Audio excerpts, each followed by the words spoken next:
তারা বেশ নির্বাচনের প্রেক্ষিতে নির্বাচন পূর্ববর্তী পরিস্থিতিতে অনেক হুমকির মধ্যে আছে, ঝুঁকির মধ্যে আছে। আজকে আপনারা জানেন যে নাগরিক সমাজের পক্ষ থেকে আপনারা অনেক হয়তো ছিলেন, আমরা মানিক মিয়া এভিনিউতে একটা মানববন্ধন করেছি।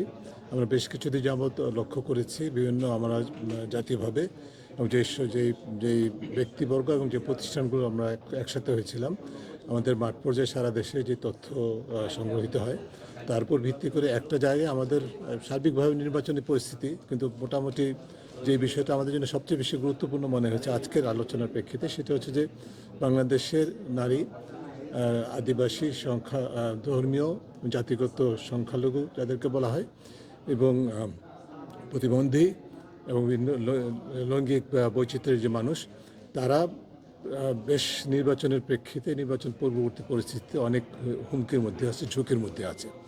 এবং সেটি কে কারণে সেটা আপনারা জানেন যে আমাদের দেশে রাজনীতি, যেটা আমি ইতিমধ্যে একাধিকবার বলেছি, আমার সহকর্মীরা একসাথে একমত হবেন, আমাদের রাজনীতি এবং নির্বাচনে কয়েকটা বিষয়ে খুব গুরুত্ব পাচ্ছে, প্রাধান্য পাচ্ছে, যার মধ্যে অর্থ, পেশি, ধর্ম এবং পুরুষতান্ত্রিকতা এবং সংখ্যাগরিষ্ঠতা।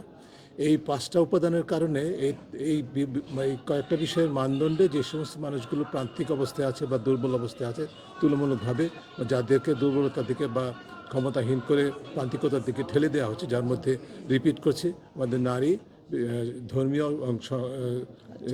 সাংস্কৃতিক জাতিগত সংখ্যালঘু সম্প্রদায় এবং পাশাপাশি লৈঙ্গিক বৈচিত্র্য এবং আদিবাসী মানুষ যারা আছেন, এবং এমনকি বিশেষ করে যারা প্রতিবন্ধী, শারীরিক এবং দৃষ্টি প্রতিবন্ধী এবং শ্রবণ প্রতিবন্ধী, শারীরিক প্রতিবন্ধী, তাদের বিভিন্ন ধরনের ঝুঁকির সম্মুখীন একদিক থেকে।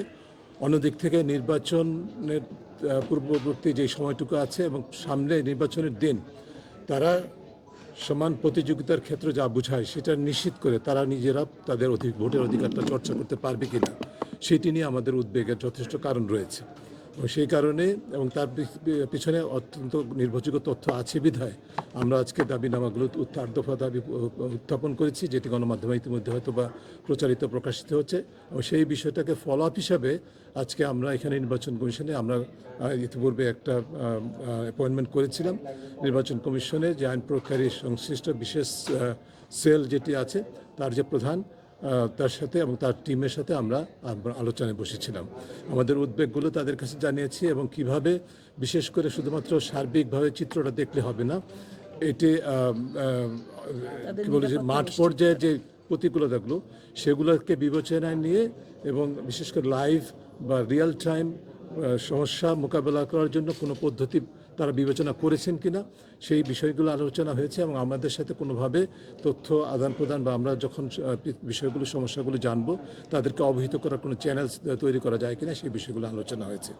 আমি বলবো যে সন্তুষ্টির সাথে জানাচ্ছি যে এই সেলের যে প্রধান এবং নির্বাচন কমিশনার ব্রিগেডিয়ার জেনারেল সাইফুল্লাহ, তিনি সাথে ছিলেন শেষ পর্যায়ে। তারা একমত হয়েছেন যে আমাদেরকে এই সুযোগটা তারা দিবেন, আমরা তথ্য প্রদান করতে পারলে তারা সেগুলো তার উপর ভিত্তি করে তারা তাৎক্ষণিক ব্যবস্থা থেকে শুরু করে যা প্রতিরোধমূলক ব্যবস্থা তারা গ্রহণ করবেন। এটুকুই মোটামুটি আলোচনার বিষয় ছিল।